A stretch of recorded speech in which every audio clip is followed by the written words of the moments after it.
दास नहीं, अभिभावक।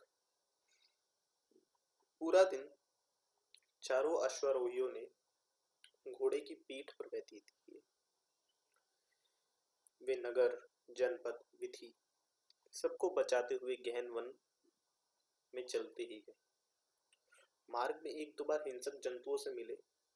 शम्भ ने उनका आखेट किया, परंतु सोम अत्यंत खिन्न मुद्रा में सबके आगे आगे जा रहे थे। उनमें बातचीत का भी दम न था। उनके पीछे कुंडनी राजकुमारी को दाहिने करके चली जा रही थी। राजकुमारी अत्यंत म्लान, थकित और शोकाकुला थी, परंतु जब जब उसने विश्राम के लिए कहा गया, उसने कहा, नहीं, चले ही चलो, मैं और चल सकती हूँ। शंभ उन सबके पीछे चारों ओर देखता सावधानी से चल रहा था। एक आधी बात कुंडनी कर लेती थी, सन्नाटा हो जाता था। कभी कभी वायु लंबे वृक्षों और पर्वत कांद्राओं से टकराते डरावने शब्द करती रही। कुमारी का चेहरा पत्थर की भांति भावहीन और सफेद हो गया था। उनके नेत्रों की ज्योति जैसे बुझ चुकी थी। सोम ने अति विनय के साथ एक दो बार कुमारी से विश्राम कर लेने और थोड़ा बहुत आहार लेने को कहा था, परंतु कुमारी बहुत भीत थी। उन्होंने हर बार भीत दृष्टि से कुंडनी की ओर ताक कर कहा, नहीं हाला, अभी चले चलो। धूमकेतु थका नहीं है, मैं भी नहीं थकी हूँ। सोम कुमारी ने व्यग्रता से तथा वैकल्प को समझते थे, इसी से वे चुप रहे। वे चलते ही गए। मध्याह्न की प्रखर धूप धीमी पड़ गई।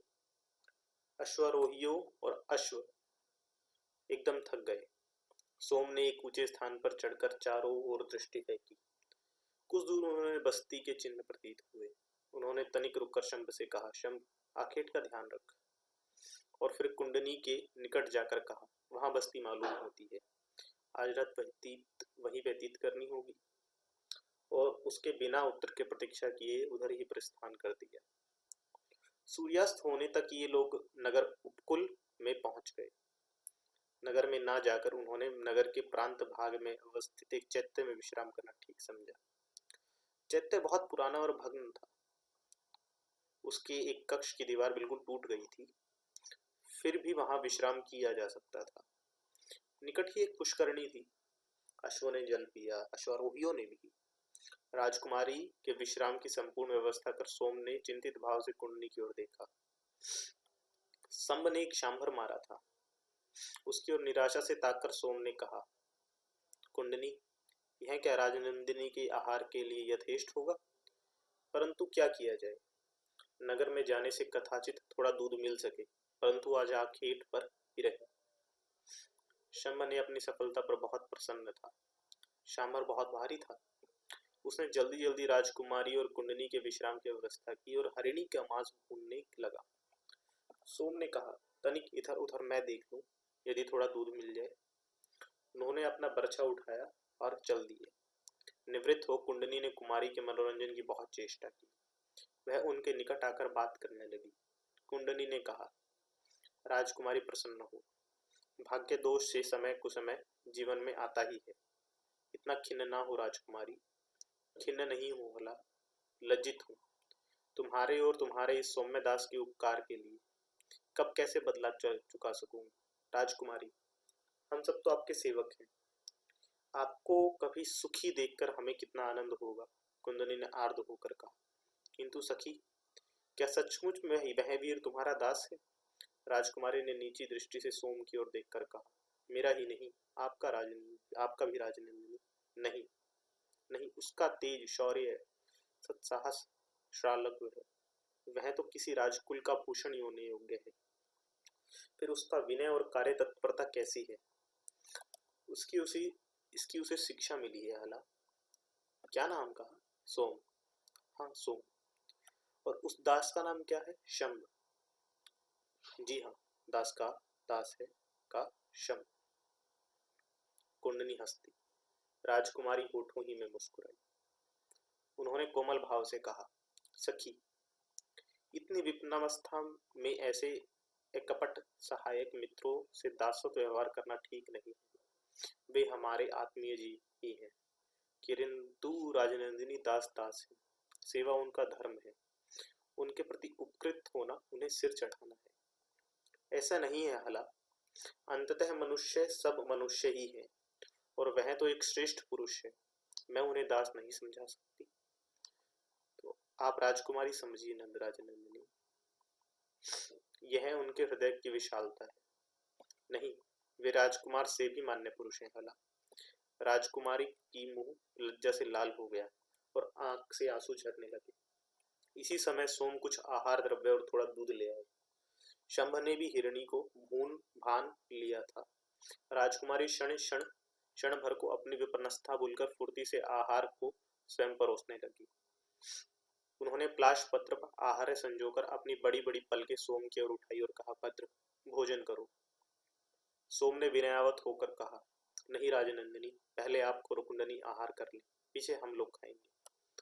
नहीं नहीं, ऐसा नहीं, दास का निवेदन है। दास नहीं भद्र, अभिभावक कहो। राजनंदिनी का गला भर आया। उन्होंने फिर भारी भारी पलकों पर उठाकर सोम की ओर गीली आंखों से ताका।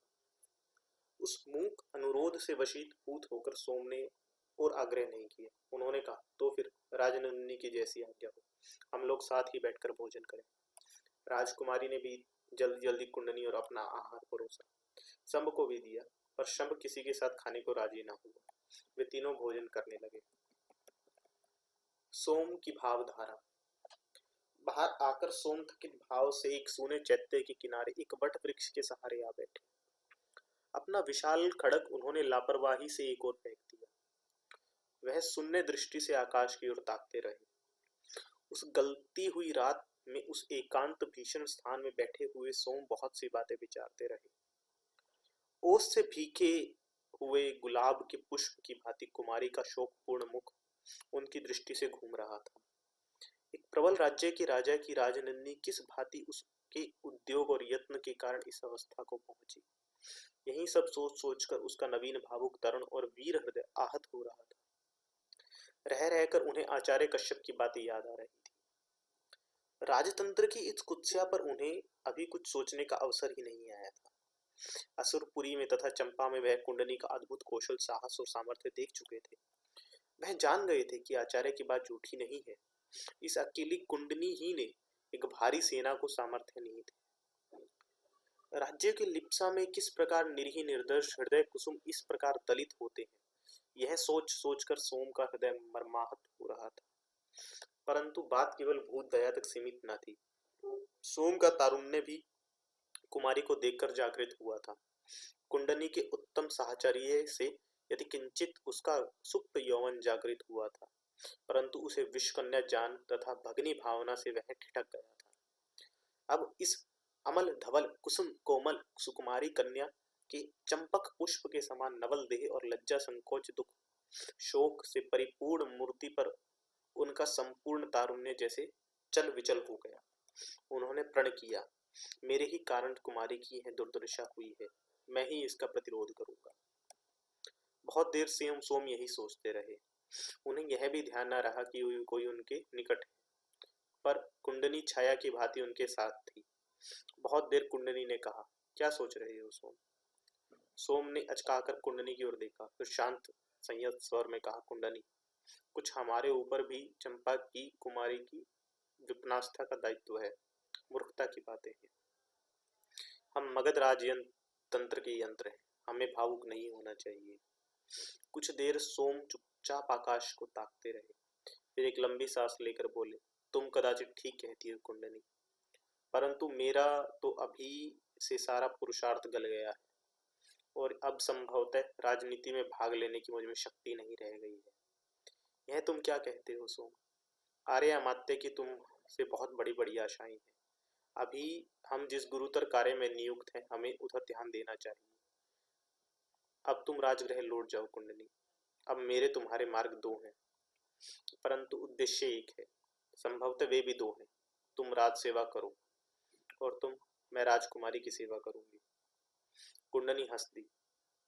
उसने निकट स्नेह से सोम के सिर पर हाथ फेरा और उसने संदिग्ध स्वर में कहा, सोम, तुम्हें मालूम है कुंडली तुम्हारी भगिनी है। जानता हूं, तो तुम्हारा एकांत हित कुंडनी को छोड़कर दूसरा कौन करेगा? तो तुम मेरा हित करो। क्या करूं, कहो। राज सेवा त्याग दो। कुंडली ने हंसकर कहा, और तुम्हारे साथ रहकर राजकुमारी की सेवा करूं? इसमें हंसने की क्या बात है कुंडली? क्या यह सेवा नहीं है? फिर उनकी सेवा कर दी गई, अर्थात उन्हें रानी की राह की भिखारिन और अनाथ बना दिया गया। सोम ने उत्तेजित होकर कहा, यह कार्य तो हमारा नहीं था, राज कार्य था प्रिय। हमने तो विपन्नावस्था में उनका मित्र के समान साथ दिया है। तो कुंडनी, अब उनका क्या होगा? सोचो तो, कुछ हो ही जाएगा, जल्दी क्या है? अभी तो हम श्रावस्ती जा रहे हैं। नहीं, मैं राजकुमारी को वहां नहीं ले जाऊंगा। उन्हें कहाँ लेकर जाओगे? पृथ्वी की उच्च छोर पर, जहां हम दोनों अकेले रहें। कुंडनी को कहाँ छोड़ोगे? कुंडनी ने हंस दी और फिर सोम के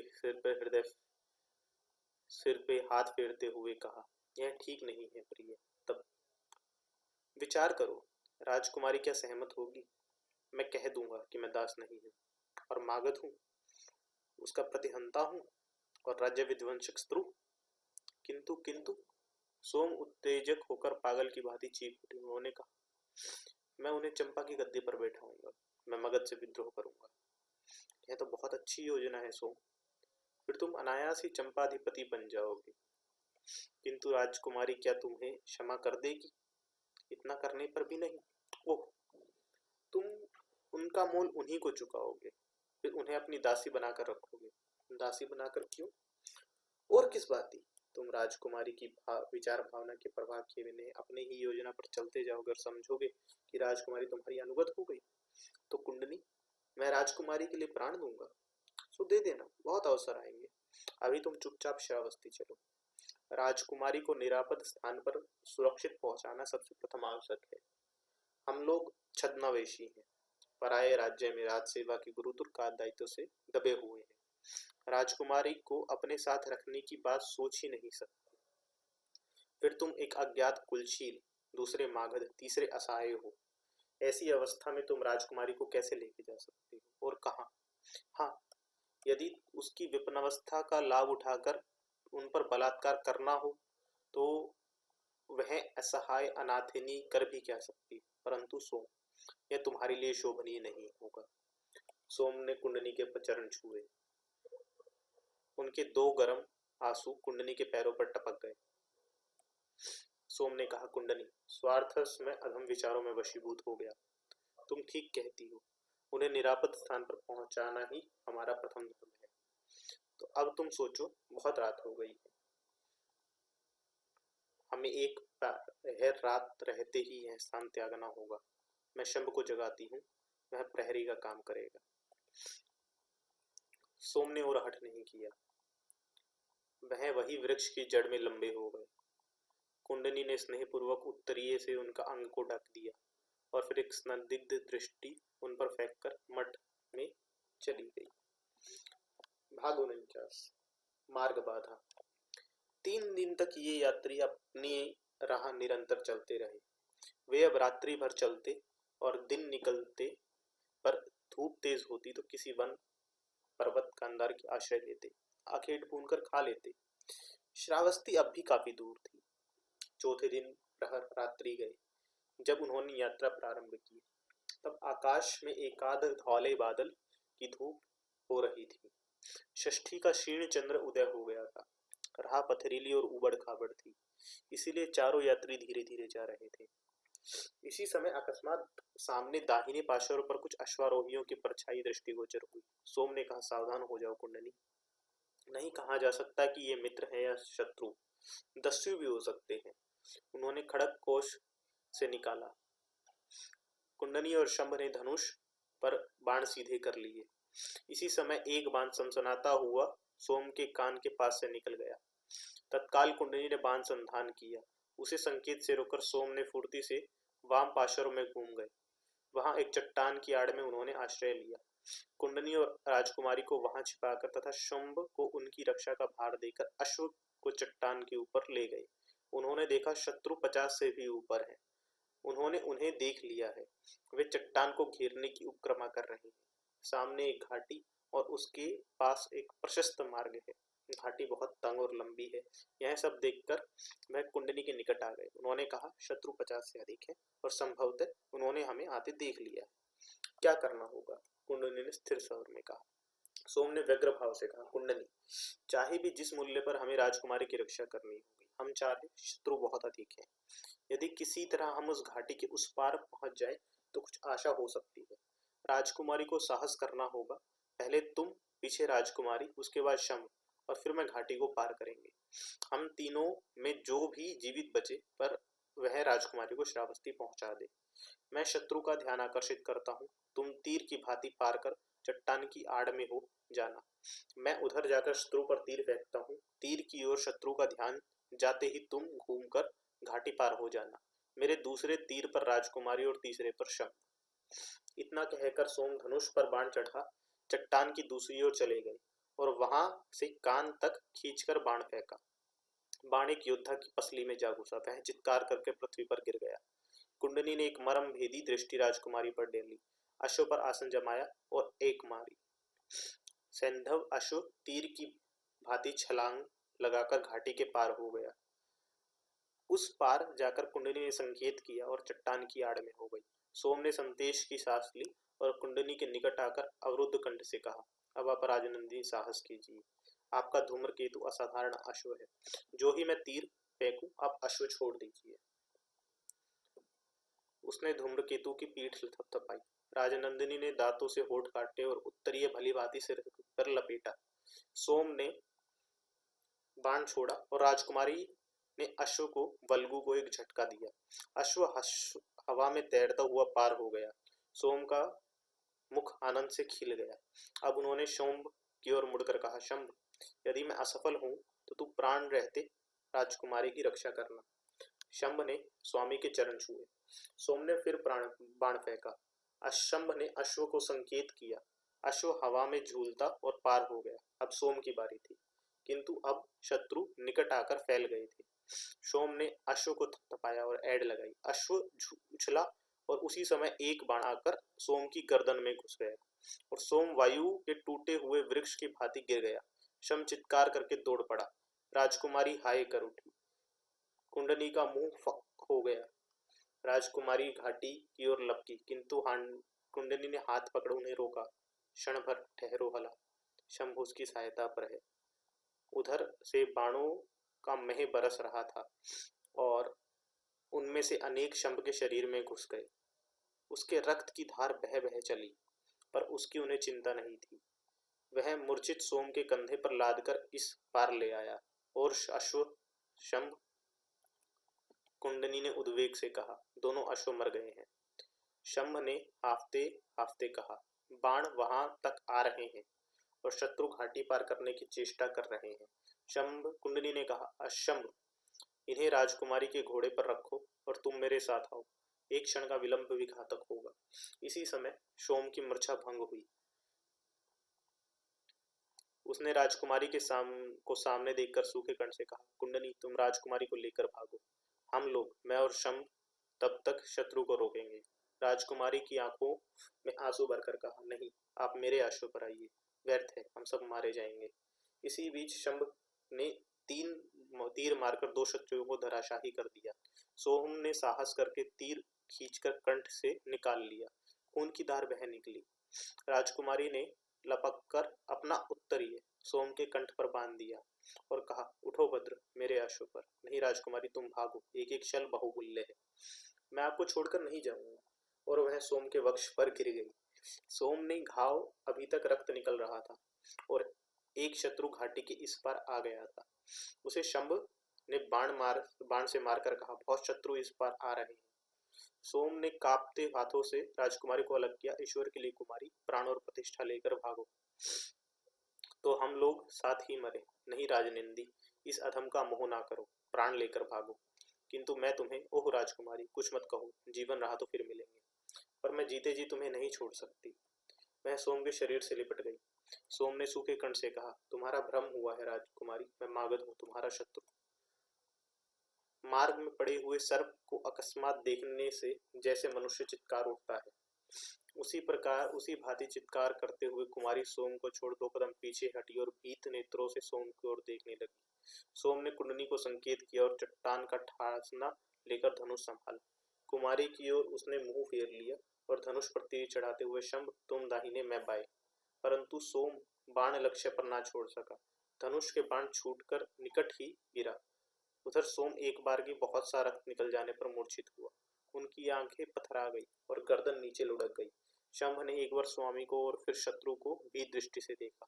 सामने कुंडनी एक प्रकार राजकुमारी को घसीटती हुई अश्व पर सवार कर अपने और कुमारी के अश्व को संभालती चट्टान की ओर मुड़ चुकी थी। राजकुमारी अश्व पर मृतक की भांति झुकी थी। शत्रु घाटी के इस पार आ चुके थे। कुंडनी ने एक बार शंभ की ओर देखा। शंभ ने उसे द्रुत वेग से भागने का संकेत करके सोम को कंधे पर उठा और वह तेजी से पर्वत कंदरा की ओर दौड़ गया। एक सुरक्षित गुफा में सोम को लिटा अपना धनुष बाण लेकर गुफा के द्वार पर बैठ गया। परंतु इतनी तत्परता, साहस और शौर्य कुछ काम नहीं आया। शत्रुओं ने शीघ्र ही राजकुमारी और कुंडनी को चारों ओर से घेर लिया। भागने का प्रयास व्यर्थ समझकर कुंडनी अब मूर्छिता कुमारी की शुश्रूषा करने लगी। दस्युओं ने एक ने आगे बढ़कर दोनों को अश्व थाम लिए। चंद्रमा के क्षीण प्रकाश में अश्वारोहियों को देखकर प्रसन्न मुद्रा में उसने कहा, वाह, दोनों स्त्रियां हैं। दूसरे ने निकट आकर कहा, और परम सुंदरिया भी हैं। मालिक को अभी अभी सूचना देनी होगी। उसने राजकुमारी को देखकर कहा, मालिक ऐसी ही एक दासी की खोज में थे। एक पुरुष ने चकमक झाड़कर प्रकाश किया और कुंडनी से पूछा, कौन हो तुम? राही है, देखते नहीं? देख रहे हैं। तुम्हारे वे साथी कहाँ हैं जिन्होंने हमारे इतने आदमी मार डाले? उन्हें तुम ही खोज लो। अच्छी बात है, यह भी संभव है। वे लोग उसी घाटी में मर खप गए। किंतु तुम लोग कहाँ जा रही हो? हम श्रावस्ती जा रहे हैं। वह तो अभी 60 योजन है। इसे तुम्हारा क्या प्रयोजन है? हमें अपने मार्ग जाने दो। हमारा सार्थवाहक भी श्रावस्ती जा रहा है। हमारे साथ ही चलो तुम। क्या बल से? नहीं, विनय से। वह पुरुष हंसकर पीछे हट गया। उसके साथी दोनों अश्वों को घेर कर चलने लगे। कुंडली ने विरोध नहीं किया।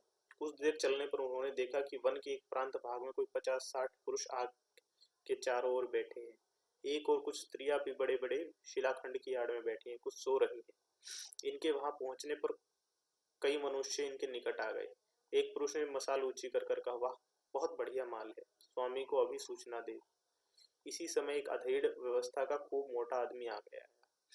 उसकी लंबी दाढ़ी और मोटी गर्दन थी। वह एक कीमती शाल लापरवाही से कमर पर लपेटे हुए था। उन्होंने हर्षित नेत्रों से दोनों स्त्रियों को देखा और हाथ मलकर सिर हिलाया। तो तुम दास विक्रेता हो? कुंडनी ने घृणा से होठ सिकोड़ते हुए कहा, तुम ठीक समझ गई हो। परंतु चिंता ना करो, मैं श्रावस्ती जा रहा हूँ। तुम्हें और तुम्हारी सखी को महाराज को भेंट करूंगा। वहां तुम्हारी यह सखी पट्ट राजमहिषी का पद ग्रहण करेगी और तुम भी। संभवतः तुम अति दूर से आ रही हो और तुम्हारा साथी रुग्ण है। अभी विश्राम करो, प्रभात में परिचय प्राप्त करूंगा। उन्होंने दास को संकेत किया और अश्व थाम इधर उधर ले गया जिधर अन्य स्त्रियां बैठी थी। पहले उन्होंने राजकुमारी को सहारा देकर उतारा, फिर कुंडनी के निकट आया। वह असावधान था। कुंडनी ने विद्युत वेग से उस हठात कटार वार किया और द्रुत वेग से अश्व छोड़ दिया। दास ने चिल्लाकर कहा, पकड़ो पकड़ो। दासी भागी जाती है। अनेक पुरुष अस्त्र शस्त्र लेकर पीछे दौड़े, पर कुंडनी हाथ न आई। कुछ देर में सब लोग हताश होकर लौट आए। राजकुमारी का एकमात्र अवलंब भी जाता रहा। वह वही मूर्छित होकर गिर गई। भाग 50। श्रावस्ती। श्रावस्ती उन दिनों जम्बू द्वीप का सबसे बड़ा नगर था। कौशल महाराज्य के अंतर्गत साकेत और वाराणसी के ये 2 बड़े महानगर भी महासमृद्धशाली थे, परंतु श्रावस्ती की उनसे होड़ न थी। साकेत बहुत दिन से कौशल की राजधानी न रही थी। इस समय उसका महत्व केवल इतना था कि वह उत्तरापद के प्रशस्त महाजनपद पर थी तथा उत्तर, दक्षिण, पूर्व और पश्चिम के सार्थवाह जल थल दोनों ही मार्गों से साकेत होकर जाते थे। परंतु श्रावस्ती के समय जम्बूद्वीप की संपदाओं का अगम समागम था। यहाँ अनाथ पिंडक, सुद्दत तथा मृगार जैसे धन कुबेरों का निवास था। जिनके सार्थ जम्बूद्वीप में नहीं, ताम्रलिप्ति के मार्ग और बंगाल की खाड़ी के भरूकच्छ तथा शुरपाटक से अरब सागर को पार करके सुदूर द्वीपों में जाते और संपदा विस्तार करते थे।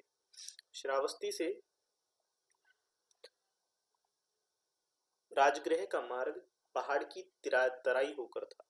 मार्ग में शेतव्य, कपिलवस्तु, कुशीनारा, पावा, हस्तिग्राम, भंडग्राम, वैशाली, पाटलिपुत्र और नालंदा पड़ते थे।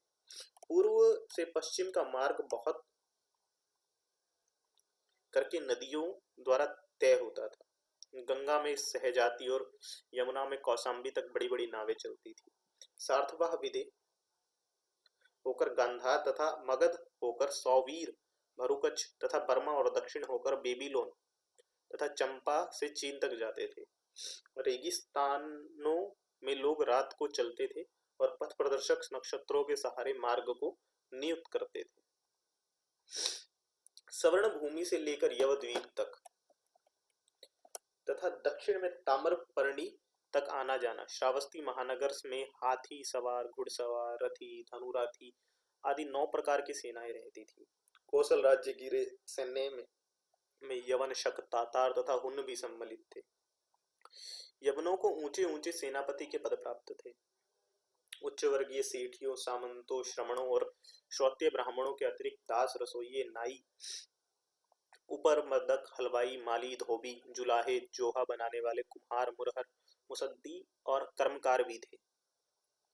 कर्मकारों में धातु, लकड़ी और पत्थर पर काम करने वाले, चमड़े, हाथी दांत में और कारीगर, रंग मिलाई, जौहरी, मछली मारने वाले, कसाई, चित्रकार आदि अनगिनत थे।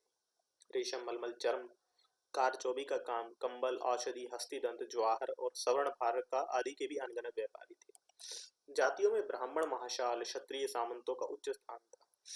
इनके बाद सेठी जन आते थे जो धन संपदा में बहुत बड़े चढ़े थे।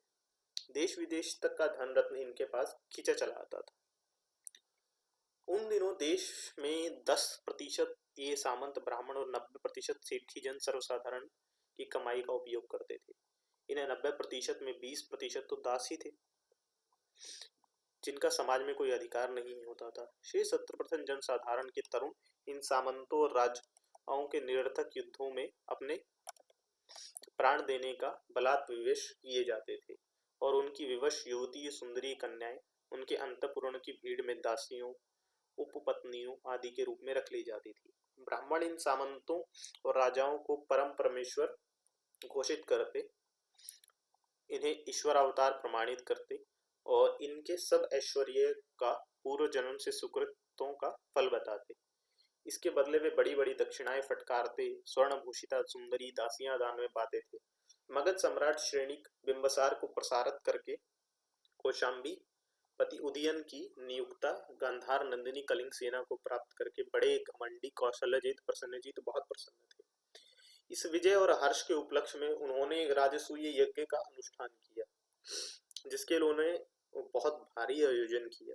महाराज अभी तक राजधानी में नहीं थे, साकेत में ही विराज रहे थे, परंतु श्रावस्ती में यज्ञ की तथा कलिंग सेना के विवाह की तैयारियां बड़े धूम से हो रही थी। देश देशांतरों के राजाओं, सामंतों और मांडलिकों ने विविध प्रकार की भेंटें भेजी थी। व्यापारियों, अतिथि, मुनियों और ब्राह्मणों के झुंड श्रावस्ती चले आ रहे थे। श्रावस्ती के राजमहल्ले में कलिंग सेना का बड़े ठाट से स्वागत हुआ। समस्त पुरी सजाई गई। उसका अद्भुत सौंदर्य नीलमणि के समान उज्ज्वल नेत्र, चमकीले सोने के तार केसे स्वर्ण केश तथा स्फटिक सी धवल गौर कांति सुगठित सुस्पष्ट देह अष्टि देखकर संपूर्ण रनिवास आश्चर्यचकित रह गया। महाराजा प्रसन्नजीत के रनिवास में देश विदेश की एक से बढ़कर एक सैकड़ों सुंदरियां थी। कलिंग सेना के सामने सभी की आभा फीकी पड़ गई। उस सहस्त्राधिक रमणियों में से उसके रूप को कोई पा ही नहीं सकती थी। वह गांधार के स्वतंत्र और स्वस्थ वातावरण में पली थी। तक्षशिला के निकेतन में उसने शिक्षा पाई थी। वह वेद, वेदांग, ज्योतिष और 14 विद्याओं के सिवा शस्त्र संचालन और अश्व संचालन में भी एक ही थी। उसने हठपूर्वक गांधार से श्रावस्ती तक अश्व की पीठ पर यात्रा की थी।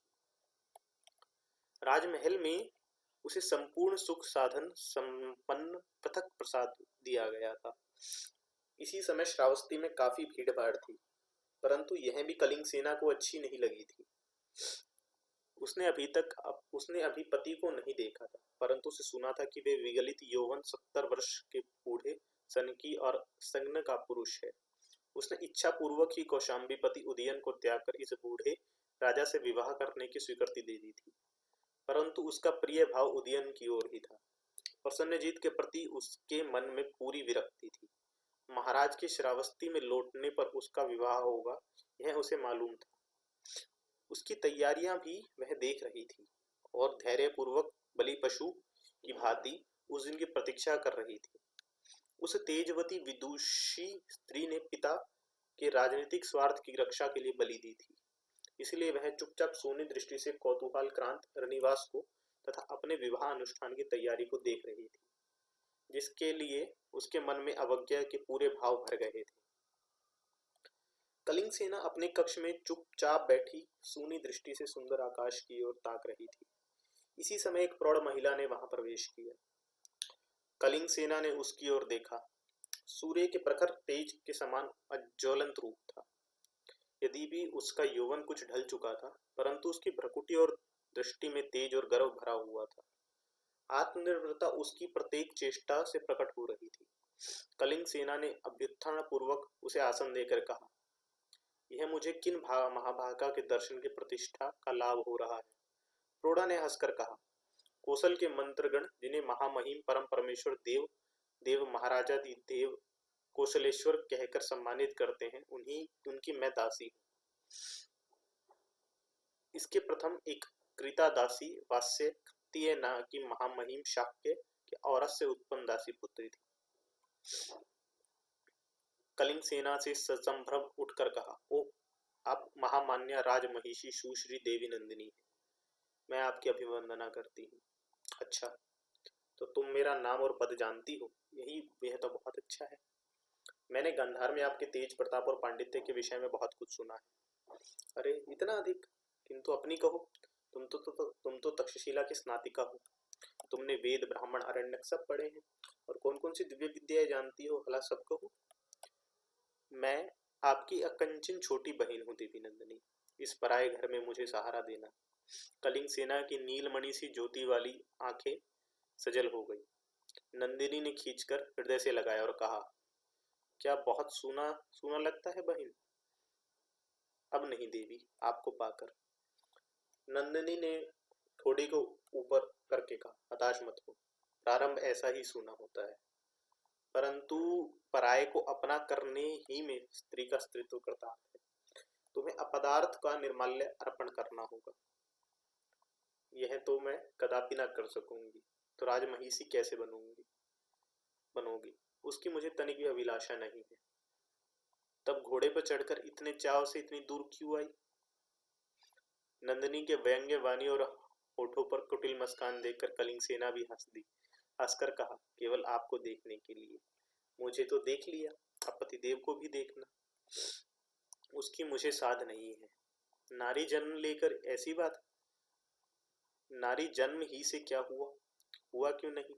नारी जन्म पाया तो पुरुष को आत्मसमर्पण भी करो। यह तो स्त्री पुरुष का नैसर्गिक आदान प्रतिदान है।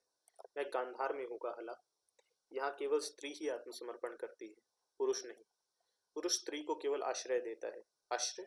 छी छी, मैं गांधार कन्या हूँ देवी नंदिनी, मुझे आश्रय नहीं आत्मसमर्पण चाहिए। यह तो युद्ध घोषणा है हला।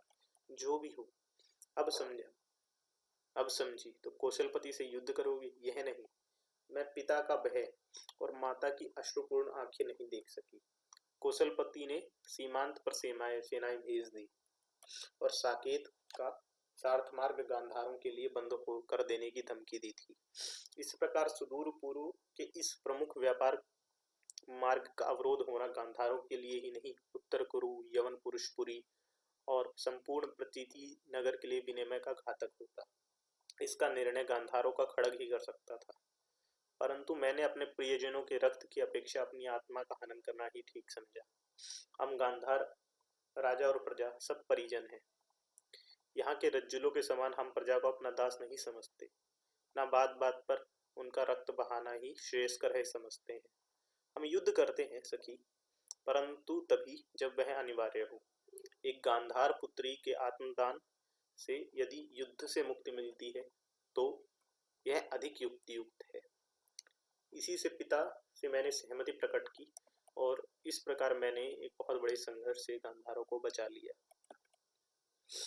इस कौशल की जीर्ण शीर्ण प्रतिष्ठा को भी। संभवतः गांधारों के युद्ध वेग को कौशल ना संभाल सकते। बड़े बड़े घरों में बड़े बड़े छिद्र हो जाते हैं सखी। कौशल के अधिपति जैसे जीर्ण शीर्ण और जरा जर्जर हैं, वैसा ही उनका सैन्य बल है। एक धक्के में वह ढह सकता था। यह हम गांधारों को विदित है। हला जहाँ सैनिक का वेतन देकर राजभक्ति मोल ली जाती है, वहाँ राजा अपने स्वामी और प्रजा को अपना दास समझता है। वहाँ बहुत छिद्र होते हैं, परंतु गांधार विजय प्रिय नहीं है, व्यवस्था प्रिय है। उन्हें साम्राज्य की स्थापना नहीं करनी, जीवन व्यवस्था करनी है। इसी से हम छोटे बड़े एक समान हैं। हम प्रजा का शासन करते हैं, मिलकर व्यवस्था करते हैं। वास्तव में गांधारों में राजा और प्रजा के बीच सेव्य सेवक भाव नहीं है ही नहीं। गांधारों में हम स्वतंत्र, सुखी और मानव तथा नागरिक के अधिकारों से युक्त हैं। परंतु कौशल सैन्य ने सम्राट बिंबिसार को कैसे पराजित कर दिया। सम्राट बिंबिसार अपनी ही मूर्खता से पराजित हुए। उन्होंने आर्य वर्षकार का अनुरोध नहीं माना। उधर चंपा में सेनापति चंद्रभंडिक फंसे हुए हैं। सम्राट अपने ही बलबूते पर यह दुस्साह कर बैठे। वास्तव में उन्हें विश्वास था कि महाराज उदयन तुम्हारे लिए कौशल से अवश्य युद्ध छेड़ देंगे। वे इसी योग का लाभ उठाना चाहते थे। कौशाम्बीपति ने सीमांत पर सेनाएं भेजी थी, परंतु मैंने ही उन्हें निवारण कर दिया। सीमांत पर उनकी सेनाएं अब भी पड़ी है, परंतु आर्य योगंधरायण ने किसी कारण से युद्ध छेड़ना ठीक नहीं समझा। ना जाने अब भी वे किसकी प्रतीक्षा कर रहे हैं, या इस विलंब में उनकी कोई गुप्त अभिसंधि है। परंतु यही सम्राट बिंबिसार का दुर्भाग्य था। उधर बंधुल और बंधुओं ने उन सैन्य को अच्छा व्यवस्थित कर दिया था। सम्राट को इसकी स्वप्न में भी आशा नहीं थी, नहीं तो वे चंद्रभंडिक की प्रतीक्षा करते। जो हो, अब विजयी वीरपति की प्राप्ति पर मैं तुम्हें बधाई देती हूँ सखी। खेद है कि मैं अकंचित उसे स्वीकार नहीं कर सकती। नंदिनी ने हंसकर कहा, हला कौशल की राजमहिषियों में परिगणित होना परम सौभाग्य का विषय है, परंतु गांधार कन्या का तो वह दुर्भाग्य है। मैं गांधार कन्या हूँ। हम लोग पति सहयोग के अभ्यासी हैं, परंतु यहाँ आर्यों में स्त्री प्रदत्ता है। हला उसका पति अनेक स्त्रियों का एक ही काल में पति हो सकता है, परंतु गांधार में एक स्त्री के रहते हुए दूसरी स्त्री नहीं आ सकती। तो बहन, उत्तर कुरुओं की पुरानी परिपाटी अभी वहां है? वही क्यों? परशुपुर के पार्श्वों और एथेंस में, यवनों में भी ऐसा ही है। वहां स्त्री पुरुष की जीवन संगनी है। यहाँ कौशल, मगध, अंग बंग और कलिंग में तो ऐसा ना पाओगी। यहाँ स्त्री ना नागरिक है ना मनुष्य। वह पुरुष की कृत संपत्ति और उसके विलास की सामग्री है। पुरुष का उसके शरीर और आत्मा पर असाधारण अधिकार है, परंतु मैं देवी नंदिनी यह कदापि ना होने दूंगी। मैंने आत्मबलि अवश्य दी है, पर स्त्रियों के अधिकार नहीं त्यागे हैं। मैं यह नहीं भूल सकती कि मैं भी अब एक जीवित प्राणी हूँ, मनुष्य हूँ, समाज का अंग हूँ। मनुष्य के संपूर्ण अधिकार पर मेरा भी स्वत्व है। और यह सब तुम कैसे कर सकोगी जहाँ एक पति की अनेक पत्नियां हों, उपपत्नियां हों, और वह किसी एक के प्रति अनुबंधित ना हो, पर उन सबको उसके अनुबंधित रखे। वहां मानव समानता कहाँ रह गई बहन? यह पति शब्द ही कैसा घृणास्पद है। हमारी विवश दास्ता की सारी कहानी तो इसी एक शब्द में निहित है। यह कठिन अवश्य है देवी नंदिनी, परंतु मैं किसी पुरुष को पति नहीं स्वीकार सकती। पुरुष स्त्री का पति नहीं, जीवन संगी है। पति तो उसे संपत्ति ने बनाया है। सो जब मैं उसकी संपत्ति का भोग ना करूंगी तो उसे पति भी ना मानूंगी। परंतु कौशल के अंतपुर में तुम इस युद्ध में विजय प्राप्त कैसे करोगी? मैं युद्ध करूंगी ही नहीं देवी नंदिनी। कौशलपति ने यही तो कहा है, यदि गांधार राजा अपनी पुत्री मुझे दे तो कौशल राज्य गांधार का मित्र है। तो गांधार ने अपना क्रिया कार्य किया, उसका मैं विरोध नहीं किया। अब मेरे साथ कैसे व्यवहार होना चाहिए, मेरे क्या क्या अधिकार हैं, यह मेरा अपना व्यक्तिगत कार्य है, इसमें मैं किसी का हस्तक्षेप नहीं करने दूंगी। किंतु जीवन संगी, ओह देवी नंदिनी, जीवन संगी जीवन में ना मिले तो अकेले ही जीवन यात्रा की जा सकती है। अंततः बलिदान में कुछ त्याग तो होता ही, कुछ नहीं बहुत। तो हला कलिंग, तुम्हारा उद्देश्य सफल हो। मैं दासपुत्री ना होती तो मैं भी यही करती, परंतु अब तुम्हारी सहायता करूंगी। इसी समय एक चेरी ने आकर अभिवादन किया। राजकुमार दर्शनों की आज्ञा चाहते। आए यहाँ, नंदिनी ने कहा। राजकुमार विदूढ़ ने आकर मात्रा को अभिवादन किया। नंदिनी ने हंसकर कहा, यह तुम्हारी नई माँ है पुत्र, इनका अभिवादन किया। विदूढ़ ने कहा, मुझे अभिवादन करता हूँ। यह तुम्हारा अनुगत पुत्र है हला, आयु में तुमसे तनिक ही अधिक है, परंतु यह देखने में इतना बड़ा है, वास्तव में यह नन्हा सा बालक है। नंदिनी ने विनोद से कहा। कलिंग सेना ने हंसकर कहा, आयुष्मान के वैष्णव को बहुत सुन चुकी हूँ, कामना करती हूँ आयुष्मान पूर्वाभिलाष हो। चिर बाधित हुआ। इस श्रावस्ती के राजमहल में हम 2 व्यक्ति तिरस्कृत थे, अब संभवतः 3 हुए। मैंने समझा था मैं अकेली हूँ, अब तुम्हें और देवी नंदिनी को पाकर मैं बहुत सुखी हुई। देवी नंदिनी ने उठकर कहा, हला कलिंग, अब मैं जाती हूँ, परंतु एक बात गांठ बांधना, इस राजमहल्य में एक पूजनीय है, मल्लिका पट्टराज महिषी। वे मेरी ही भांति एक नगण्य माली की बेटी है, पर मेरी भांति त्यक्ता नहीं। वे परम तपस्विनी है, उनके धैर्य और गरिमा का अंत नहीं है। उनकी पदवंदना करनी होगी। पूज्य पूजन से मैं असावधान नहीं हूँ देवी नंदिनी। मैंने महामाल्य में आते ही राजमहिषी का अभिवादन किया था। तुम सुखी रहो बहन। यह कहकर नंदिनी चली गई। विदूधव ने भी प्रणाम कर प्रस्थान किया। समाप्त। धन्यवाद।